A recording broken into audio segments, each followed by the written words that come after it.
سلام او نیکو هیلو په وړاندې کولو سره ټولو ته نن د وینې د لوړ شکر یا د دیابت د ناروغۍ یا د شکر د ناروغۍ په اړه لنډې خبرې کوو. د وینې لوړ شکر یا دیابت څرنګه ناروغي ده؟ په دې بحث کې کله چې دیابت وایو هدف د شکر ناروغي ده او کله چې ګلوکوز وایو هدف د وینې شکر ده. د شکر د ناروغي تشخیص کېدای شي چې د شخص لپاره یو ډیر ویرونکی او نه منونکی خبر وي. د تشخیص په پیل کې شاید د انسان په ذهن کې داسې پوښتنې راپورته شي لکه ناروغي ولې منځته راغله؟ څه باید وکړو چې اوږدمهاله کې روغ او صحتمند پاتې شو؟ د شکر یا دیابت ناروغي د یو کس په ورځني ژوند څه ډول اغیزې لرلی شي او داسې نورې پوښتنې. ستاسو ډاکټر کولی شي دې پوښتنو ته قناعت بښونکي ځوابونه چمتو کړي. همداراز ستاسو ډاکټر کولی شي چې تاسو ته د نورو روغتیايي او طبي سرچینو ته په ورپېژندلو سره لارښوونه وکړي، لکه د ناروغ لپاره معنوي ملاتړ، ځکه ځینې وختو کې شخص خپله روحیه له لاسه ورکوي کله چې د ځینو ناروغیو سره تشخیص کېږي. د شکر د ناروغي په اړه د روغتیا یا پوهنیزو یا تعلیمي صنفونو ته معرفي کول، د تغذیه متخصص یا د نیوټریشنست سره معرفي کول، د ډایبیټیس ایجوکیټر یا د هغې نرس ته ورپېژندنه څوک چې شکر ناروغانو ته د شکر د ناروغۍ په اړه لومړنۍ او بنسټیز معلومات چمتو کوي. دا چې ناروغي په اړه عمومي معلومات ورکوي، د وینې د معاینه کولو لارې او میتودونه ورښیي، د ګلوکامیټر یا د ناروغ لخوا د وینې د شکر ټیسټ ماشین کارولو څرنګوالی او داسې نورې مسلې. او همداراز د شکر د ناروغۍ په هکله د کتابونو، مجلو او تعلیمي ویبپاڼو ته لارښوونه چې د ناروغانو لپاره چمتو شوي دي او د دوی په ژبه او د دوی په سویه دوی ته اړین معلومات وړاندې کوي. د ډیری خلکو لپاره د تشخیص څخه وروسته لومړنۍ څو میاشتې د ډیرو عاطفي لوړو ژورو څخه ډکې وي. که تاسو په دې وروستیو کې د شکر ناروغۍ سره تشخیص شوي یاست، دا هغه وخت دی چې تاسو او ستاسو کورنۍ د شکر ناروغي د اساساتو د شکر د مراقبت او څارنې په اړه لازمه عامه پوهاوی او معلومات ترلاسه کړئ او خپل ځان د امکان تر حده د ناروغي او د هغې د درملنې میتودونو سره آشنا کړئ. هر څومره چې موږ د ناروغي په اړه زیاته پوهه ولرو، په همغه اندازه یې کنټرول اسانه کېدای شي. یو په زړه پورې طبي مقوله وایي چې دیابت یا شکر د ټولو ناروغیو مور ده که چیرې موږ د خپل روغتیا کنټرول د شکر ناروغۍ لاسته ورکړو، او دیابت یو عادي ناروغي ده که چیرې موږ د شکر د ناروغۍ کنټرول لاس کې ونیسو. لکه څنګه چې پوهیږو د انسان بدن د حجرو، انساجو او غړو څخه جوړ شوی دی او په بدن کې هره حجره د نورماله دندو د ترسره کولو لپاره انرژي ته اړتیا لري. د انسان انرژي له بیلابیلو خوړو لکه پروتینونو، شحمیاتو یا غوړو او کاربوهایډریټونو یا قندونو څخه ترلاسه کیږي. حجره خپله عمده انرژي د یو ډول ځانګړي قند یا شکر یا کاربوهایډریټ څخه لاسته راوړي چې د ګلوکوز په نامه یادیږي. د دې لپاره چې حجره کې انرژي تولید شي، ګلوکوز باید حجرې ته ننوځي او وسوځول شي یا مصرف شي. د دې لپاره چې ګلوکوز حجرې ته ننوځي، یو هورمون ته چې د انسولین په نامه یادیږي اړتیا ده. انسولین یو هورمون ده چې د پانکراس په بیټا حجرو کې جوړیږي. پانکراس یو غړی ده چې د نس په پورتنۍ برخه کې د معدې تر شا موقعیت لري. پانکراس هم اندوکرین فعالیت لري، یعنی چې مختلف هورمونونه جوړوي، او هم اگزوکرین فعالیت لري، یعنی چې مختلف انزایمونه جوړوي چې انزایمونه د خوړو په هضم او جذب کې رول لري. د هرې حجرې په دیوال کې یو جوړښت شتون لري چې د انسولین ریسپټر یا د انسولین د آخذې په نامه یادیږي. د دې آخذې په مرسته شکر کولی شي چې حجرو ته داخل شي. په حقیقت کې د انسولین آخذه لکه یو قفل په تړلې دروازه کې ده. د دې دروازې د خلاصولو لپاره یو کلي ته اړتیا ده. دا کلي انسولین ده چې حجرې ته د ګلوکوز د ننوتلو لپاره دا تړلې دروازه پرانیزي. هر کله چې ګلوکوز ونشي کولای چې حجرو ته ننوځي، د وینې د شکر کچه لوړیږي چې د شکر ناروغي لامل کیږي.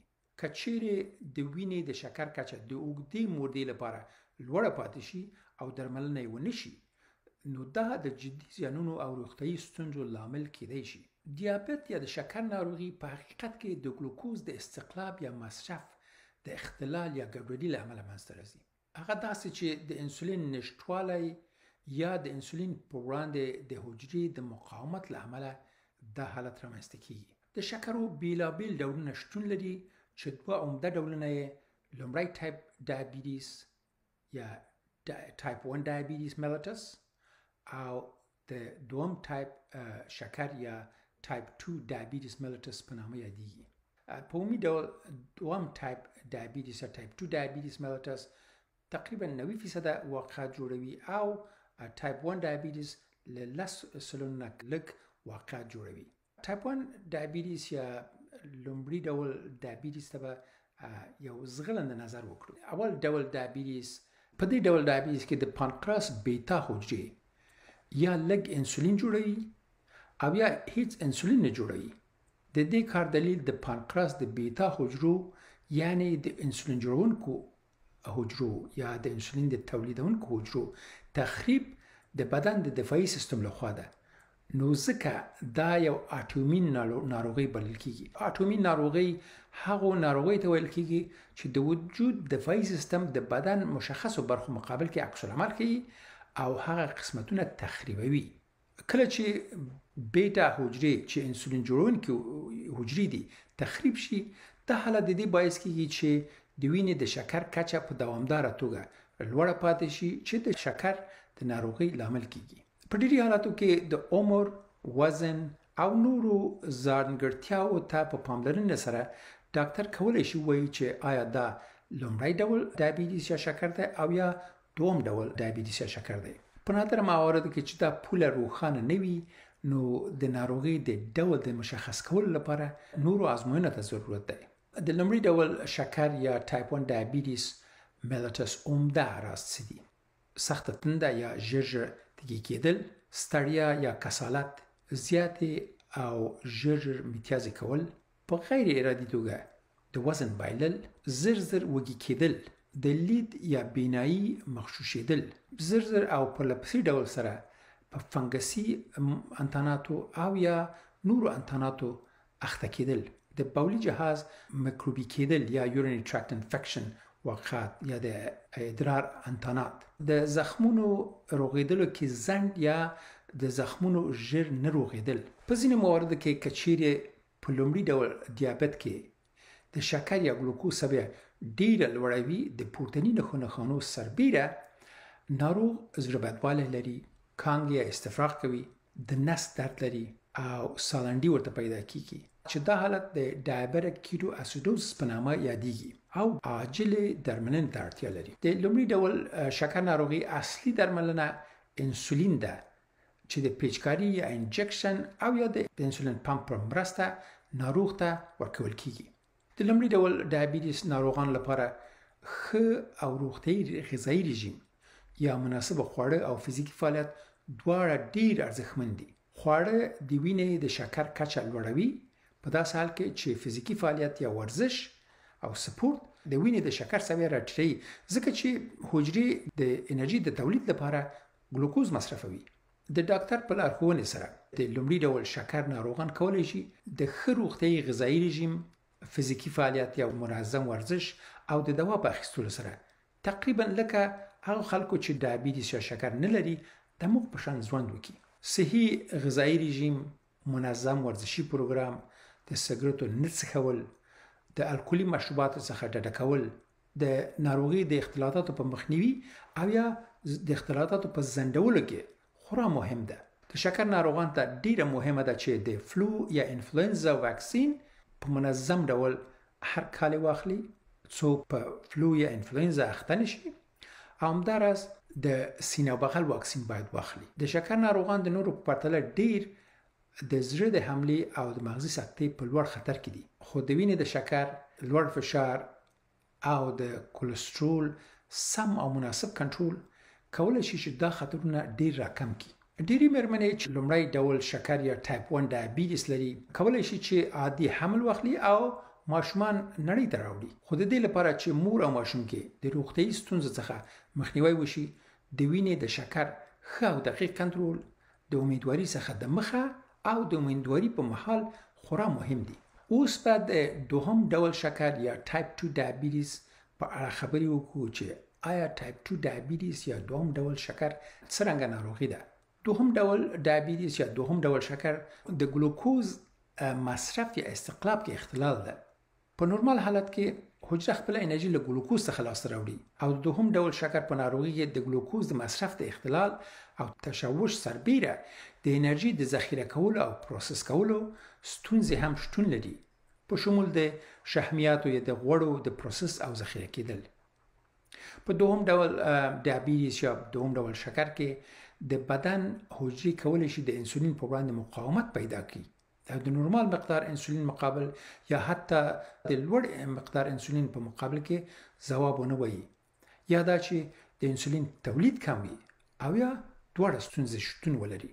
له همدې امله حجرو ته د شکر یا ګلوکوز ننوتل مختل یا ګډوډېږي، د وینې د شکر کچه لوړېږي او د وخت په تېرېدو سره پانکراس نشي کولی کافي اندازه انسولین تولید کړي.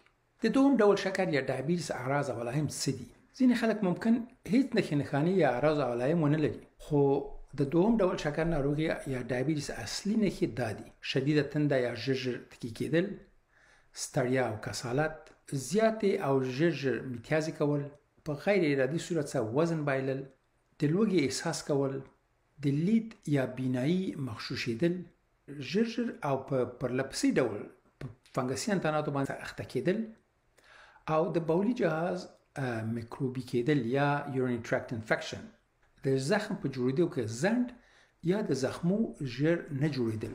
د دوهم ډول شکر یا ټایپ 2 ډایبیټیس ناروغان کېدای شي چې د کلونو لپاره مخکې له دې چې تشخیص شي کلینیکي نښې ونه لري او په اعضاو کې تخریبات منځته راوړي، په داسې حال کې چې لومړی ډول ډایبیټیس کې دا ډول نه ده. له همدې امله ده چې کله چې یو شخص د دوهم ټایپ ډایبیټیس یا دوهم ټایپ شکر سره تشخیص شي، باید چې د سترګو معاینات ورڅخه اجرا شي څو معلوم شي چې آیا د شکر ناروغي کوم تخریبات سترګو کې منځته راوړي یا نه. که موجود وي چې هغه ژر تر ژره تداوي شي. باید ووایو چې دوهم ډول شکر یا ټایپ 2 ډایبیټیس یو اوږدمهاله ناروغي ده چې عمري پاملرنې او درملنې ته اړتیا لري، ځکه چې تر نن ورځې پورې د ناروغي د کنټرول درملنې شته، خو هیڅ داسې ډول درملنه نشته چې ناروغي له منځه یوسي. همدې امله ده چې وایي چې ټایپ 2 ډایبیټیس mellitus is a controllable disease but not a curable disease. په ډیرو مواردو کې سپارښتنه کیږي چې د وینې شکر د امکان تر حده نورمال ته نږدې وساتل شي، یا لږه د شکر د وروستیو 2 تر 3 میاشتو اوسط شکر چې د هیموګلوبین A1C په نامه یادېږي یا لونه کته وساتل شي، ترڅو د ناروغي د اختلالاتو څخه مخنیوي وشي. د دې هدف د پوره کولو لپاره ډېرې لارې شتون لري. د مثال په توګه صحي خواړه، د منظم ورځني ورزشي پروګرام لرل، همداراز د غذایي رژیم او ژوندانه تغییرات یا dietary lifestyle modification، او په ډېری مواردو کې د شکر د ناروغۍ ضد بیلابیل درملو کارول.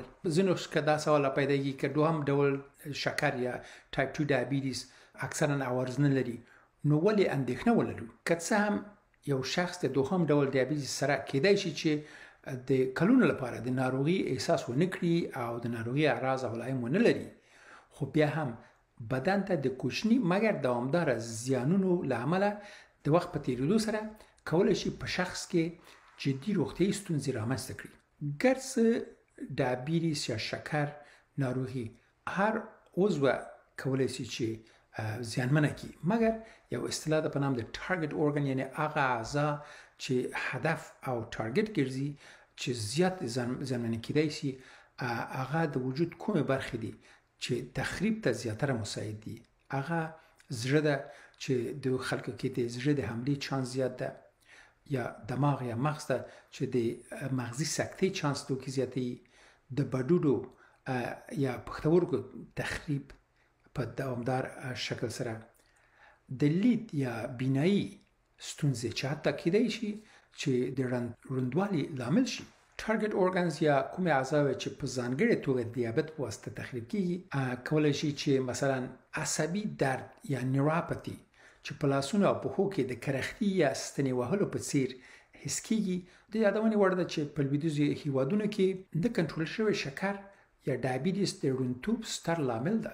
د بډوډو یا پښتورګو د وظیفې یا دندې له لاسه ورکول او ډایالیسس یا مصنوعي بډوډو ته اړتیا یو لامل هغه ډایبیټیس ده چې ښه نه کنټرول شوی. د ډایبیټیس ملټس د اوږدمهاله اختلالاتو څخه عصبي درد یا نیوروپاتی چې په لاسونو او پښو کې د کرختي یا ستنې وهلو په څیر حس کیږي. معمولا په لاسونو او پښو کې دې ته په نام د ساکس اند ګلوز پیټرن وایي چې هغه قسمتونه کې چې د سکشو یا جرابو په واسطه پوهل کېږي دې قسمتو کې د اعراض منطقه کې د نیوروپاتی یا عصبي درد رامنځته کېږي. د ګوتو او پښو او یا نورو غړو د قطع کېدلو یا امپیوټیشن لامل کېدای شي. دا ټول ذکر شوي اختلالات د ډایبیټیس ملټس د اوږدمهاله اختلالاتونو څخه دي کوم چې شکر پکې ښه نه کنټرول شوی.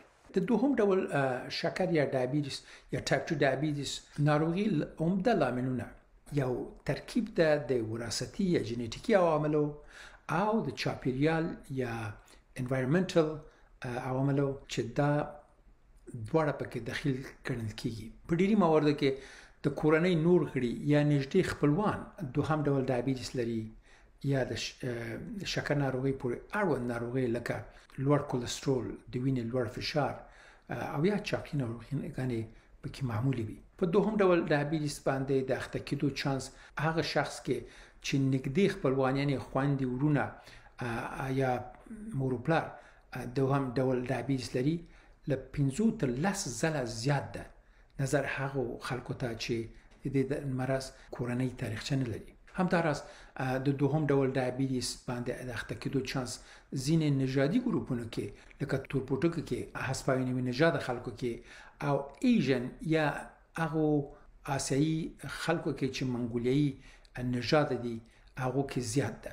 لایف سټایل یا ژوندلاره او غذایي رژیم یا ډایټ ډېر رول لري. د غیر صحي خوړو خوړل، د کافي ورزش او تمرین یا منظم ورزشي فعالیتونو نه درلودل چې د وزن زیاتوالي او چاغوالي لامل کیږي او د دوهم ډول د ډایبیټیس ملټس د اخته کېدو زمینه مساعدوي.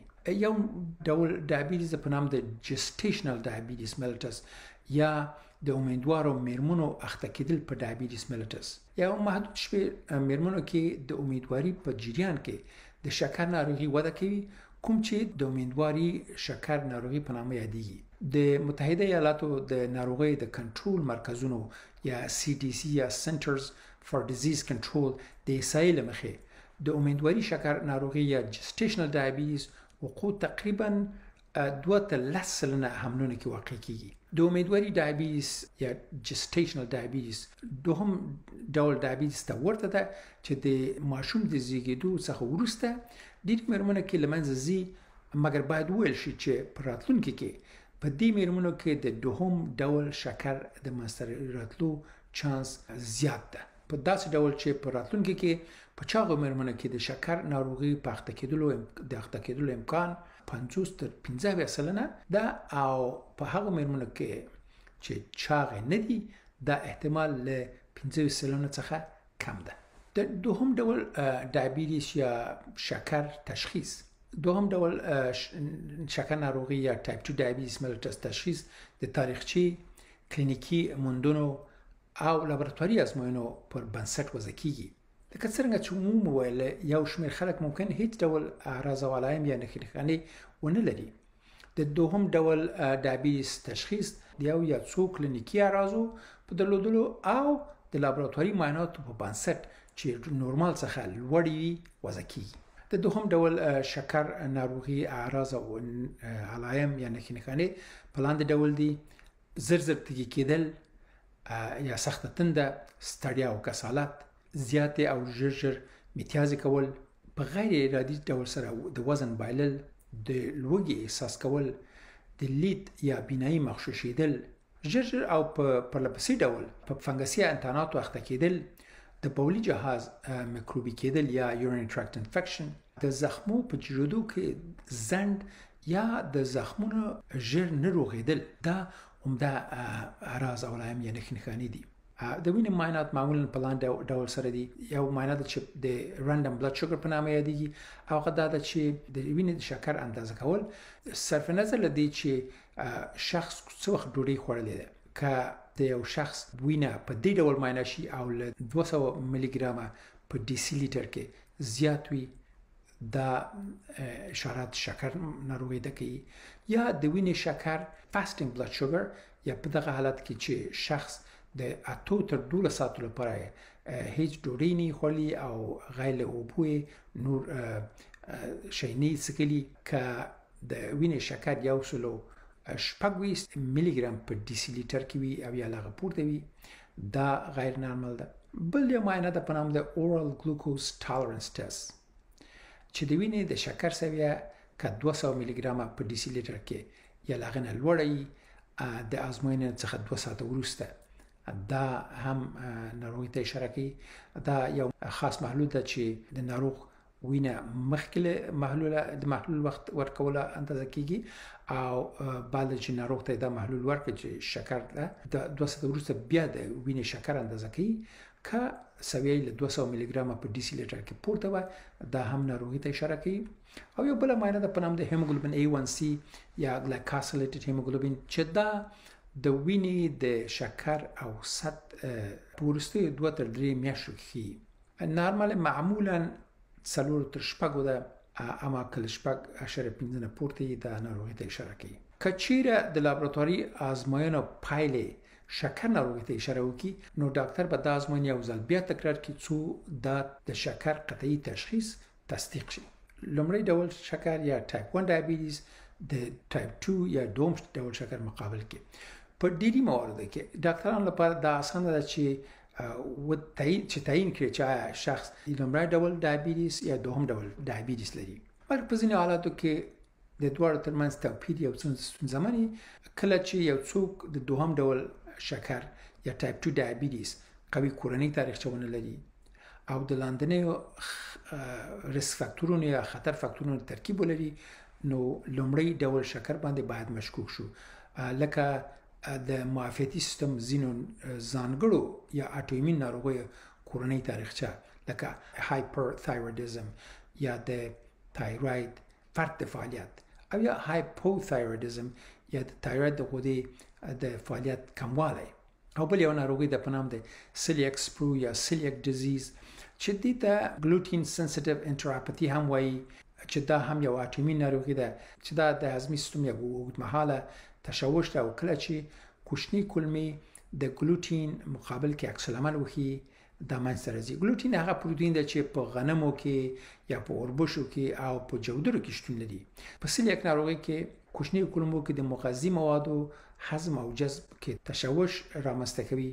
همداراز نور نښانې چې لومړی ډول شکر یا ټایپ 1 ډایبیټیز اشاره کوي، لکه ژر ادرار کول او یا د وزن بایلل او یا د وینې د شکر لوړوالی، حتی د هغو درملو د اخیستو سره کوم چې د دوهم ډول ډایبیټیز یا ټایپ 2 ډایبیټیز د درملنې لپاره کارول کیږي. لابراتواري معاینات یا لابراتواري ازموینې شکر ناروغي تشخیص کې اصلي او مهم معاینه د وینې د ګلوکوز ټیسټ یا معاینه ده چې دا ازموینه په بلابل شکل سره اجرا کیږي. لکه چې وایي یو رانډم بلډ شوګر ده چې د وینې معاینات صرف نظر دی چې شخص څه وخت کوم شی خوړلی دی، چې نورماله رانډم بلډ شوګر له 70 تر 140 ملي ګرام په ډیسی لیټر کې ده. او بل معاینه په نام د فاستینګ بلډ شوګر د په هغه حالت کې د وینې شکر تعیین کیږي چې شخص د 8 تر 12 ساعت لپاره هیڅ شی نه خوړلی بل خالص اوبو، او که د وینې شکر له 10 ملي ګرامه په ډیسی لیټر کې ټیټ وي دا نارمل ده. بل معاینه هیموګلوبین A1C ده چې د ګلایکاسیلیټډ هیموګلوبین هم وایي.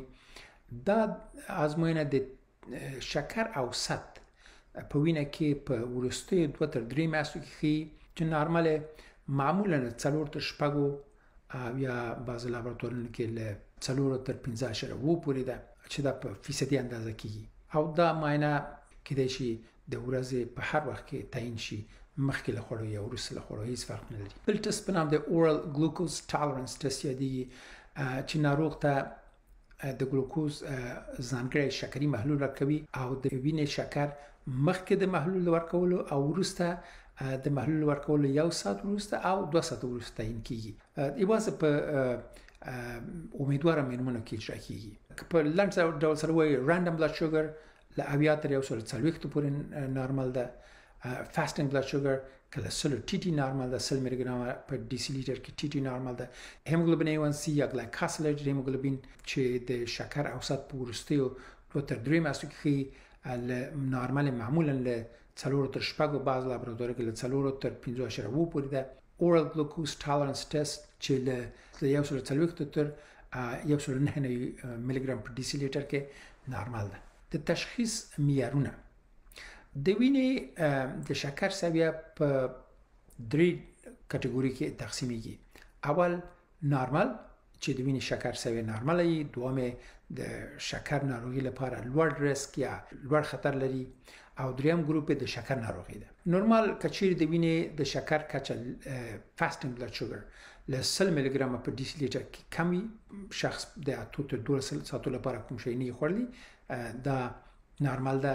د شکر ناروغي لپاره خطر کې لوړ ګروپ هغه خلک دي چې امپیرډ ګلوکوز ټالرنس ولري، یعنی کچیر د وینې د شکر سویه د ګلوکوز د محلول لور 2 ساعته وروسته د شکر سویه له 140 تر 1.9 ملي ګرام پر ډیسی لیټر ترمنځ واقعي، دا هم په لوړ ریسک راځي. او یا که د وینې د شکر سویه کله چې شخص د 8 تر 12 ساعتو لپاره کوم شی نه خوړلی، که د ګلوکوز سویه له 100 تر 125 ملي ګرام پر ډیسی لیټر کې وي، دا هم د شکر ناروغۍ لپاره لوړ ریسک ګروپ کې راځي.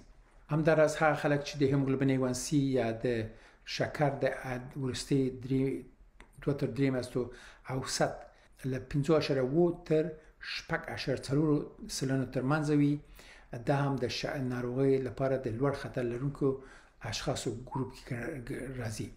کوم اشخاص چې هیموګلوبین A1C سویه د نارمل لوړ سرحد ته نږدې وي، دا اشخاص هم د شکر د ناروغي لپاره د لوړ احتمال لرونکو ګروپ کې راځي. کوم خلک چې د شکر ناروغي لپاره د لوړ خطر ګروپ یا کټګوري کې راځي په نام د پری ډایبټیس یا د شکر د ناروغي مخکې پړاو په نامه یادېږي، چې کولای شي د ډاکټر په مشورې او د غذایی رژیم او د ورزشي پروګرام یا فزیکي فعالیت او ډایټري لایف سټایل ماډیفیکیشن سره د سګریټو په نه څښلو سره په خلکو چې سګریټ باندې عادت لري او د الکول د څښلو څخه ډډه کول، کوم خلکو چې الکول باندې معتاد وي د شکر د ناروغي باندې د اخته کېدو خطر ډیر زیات کموي. د خلکو کې د شکر معاینات لږ تر لږه کال کې یو ځل باید وشي. که څه هم د شکر ناروغي د پرمختګ کچه په مختلف خلکو کې توپیر لري، مګر په عمومي توګه 25 سلنه، یعنی په هر 4 خلکو کې یو کوم چې فاستینګ بلډ شوګر د 100 تر 150 پورې یا امپیر ګلوکوز ټالرنس له 140 تر 1.9 پورې، د دوه خلکو چانس د 15 راتلونکو کلونو په بهیر کې د دوهم ډول شکر په اخته کېدو سره 15 سلنه چانس لري. د دوهم ډول شکر ناروغي درملنه څنګه کیږي؟ د ټایپ 2 ډایبټیس ملټس یا دوم ډول شکر ناروغي د درملنې لپاره ډول درمل شتون لري. داس درمل چې د خولې له لارې اخیستل کیږي چې ځینې د انسولین افراز زیاتوي او ځینې نور درمل مرسته کوي چې انسولین خپل دنده په ښه ډول سره سرته ورسوي. ځینې درمل په نورو میکانیزمونو کار کوي او کله هم د انسولین اخیستلو ته اړتیا پیدا کیږي. دا چې کوم ناروغان د خپل وینې شکر څو ځله باید چک یا معاینه کړي، د ډاکټر سره باید مشوره وشي. ځینې وختونه کې د شکر ناروغان ممکن د نورو درملونو اخیستو ته اړتیا ولري، لکه د وینې د لوړ فشار درمل یا د وینې د لوړ کولېسترول درمل، څو د زړه د حملې او د مغزي سکتې چانس راټیټ کړي او یا هم د بډوډ یا پښتورګو د خرابېدو څخه مخنیوی وشي. دا ډېر مهم او اړین ده چې وپوهیږو چې د شکر د ناروغي د کنټرول او درملنې لپاره یوازې د درمل اخیستل کافي نه دي. د فزیکي فعالیتونو درلودل لکه ګرځېدل، غاسته یا منډې وهل، د بایسکل ځغلول، لامبو وهل او داسې نور ورزشي فعالیتونه درلودل، همداراز نور فعالیتونه د ناروغي په منیجمنت کې ډیر ستر رول لري. سربیره په دې د وزن بایلل یا د وزن لاسه ورکول، صحي خواړه خوړل، د اړتیا څخه ډیر خواړه نه خوړل، د سګرټ څښلو څخه ډډه کول، د شراب او الکول او نور غیر صحي د نوشابو د استفادې څخه ډډه کول. دا یو شمېر نورې لارې چارې دي چې د شکر ناروغانو د روغ ساتلو کې ډیره مرسته کوي. د شکر د ناروغانو معافیتي سیستم قوي نه ده، په دې خاطر احتیاطي اقدامات لکه هر کال د انفلوئنزا یا فلو واکسین اخیستل او همداراز د سینه او بغل یا نمونیا واکسین اخیستل د دې خلکو لپاره ډیر حیاتي ارزښت لري. آیا د دوهم ډول شکر یا ټایپ 2 ډایبیټیس د ناروغۍ د مخنیولو او د اخته کېدو د چانس د کمولو لارې شتون لري؟ او دا لارې شتون لري. تر ټولو مهم شیان چې کولی شي چې د ټایپ 2 ډایبیټیس یا دوم ډول شکر امکانات کم کړي، یو د وزن کنټرول، د اضافي وزن له لاسه ورکول، د سالم غذایي رژیم او د منظم تمرین کولو یا ورزش له لارې دي. همداراز هغه خلک چې د دوهم ډول شکر ناروغي باندې اخته دي د ښې روغتیا لپاره د وزن کنټرول سربیره د کولېسترول کنټرول، د وینې د شکر کنټرول، د وینې د کولېسترول کنټرول او د وینې د لوړ فشار کنټرول خورا ارزښتمند دي. د فزیکي فعالیت او د منظم ورزشي پروګرام لرل د ناروغۍ په مخنیوي او کنټرول کې ډیر ستر رول لوبوي. د ناروغانو شکا د سترګو کلنۍ معاینات د سترګو د متخصص یا افتالمولوژیست لخوا باید وشي. همداراز د پښو د معاینات ترسره کېدل د پودیاتریست یا د پښو د متخصص لخوا ډیر اړین او ضروری دي چې باید اجرا شي. د دوهم ډول شکر د اختلاطاتو د مخنیوي لپاره باید څه وکړو؟ د زړه حملې او د مغزي سکتې احتمال د شکر په ناروغانو کې د هغو خلکو په پرتله چې شکر ناروغي نه لري 2 تر 3 ځله ډیر ده. همداراز د خلکو کې د زړه حملې په ځوان عمر کې واقع کیږي او معمولا د حملې شدت ډیر زیات وي او حملې اکثر وژونکې وي. سربیره په دې خلکو کې د بډوډې ناروغۍ د پیښېدلو احتمال ډیر زیات ده. د ډایبیټیس د الفبا په مراعات کولو سره کولی شو چې د شکر د ناروغۍ د اختلاطات څخه مخنیوی وکړو او یا د دې اختلاطاتو پیښېدل د کلونو لپاره وځنډوو. ډیره ساده لاره 3 شیه ده: د وینې شکر کنټرول، د وینې د فشار کنټرول او د وینې د کولېسترول کنټرول په لاندې ډول سره وکړو چې دا په نام د A, B او C یادېږي. A یعنی هیموګلوبین A1C چې د وینې د شکر اوسط په وروستیو 3 میاشتو کې دی. نارمل هیموګلوبین A1C له 4 تر 6 ده. موږ که دا وکولی شو چې ولونه ټیټ وساتو، دا یو ډیر مهم قدم ده. دوم B بلډ پرشر چې که د وینې فشار له 140 پر 90 ټیټ وساتو یا ترجیحاً له 110 پر 80 ټیټ وساتو. او C یا کولېسترول چې LDL یا بیډ کولېسترول یا لو ډنسټي لایپوپروټین که دا له 100 نه ټیټ وساتو او ترجیحاً له 90 نه ټیټ وساتو، دا د شکر د ناروغۍ د اوږدمهاله تخریباتو او اختلاطاتو څخه ډیر زیات جلوګیري کولی شي. دا کار د لاندې ټکو په مراعاتولو سره ممکن ده: د نسخې درملو اخیستل په منظم ډول سره، په مناسب وخت سره او په وخت او د ډاکټر د نسخې مطابق، په غذایي رژیم کې لازم بدلونونه لکه د میوو او سبو او سبوزدار غلو ډیر استعمال او د غوښې د خوړلو د مقدار محدودول، د سرو شوو خوړو څخه کم استفاده کول، د لږو غوړو کارونه په خوړو کې، منظم فزیکی فعالیت یا ورزش هر ورځ لږ تر لږه په ورځ کې 30 دقیقو لپاره او په اونۍ کې لږ تر لږه 15 ورځې دا کار باید وکړو. د سګرټ څښلو څخه ډډه کول، ځکه چې سګرټ د زړه حملې چانس، مغزي سکتې چانس او د سرطانونو چانس پورته بیایي. او د الکولي مشروباتو یا شرابو نه څښل، ځکه چې د وینې شکر لوړوي او د وینې فشار لوړوي. همداراز د وزن کمول چې د ډیر وزن درلودل ډول ناروغتیا رامنځته کوي. له نیکه مرغه پورتني اهتمامات د وینې شکر، د وینې فشار او د وینې کولېسترول باندې مثبت او مطلوب رول لري. ستاسو د روغتیا، هوساینې او خوشحالي په هیله.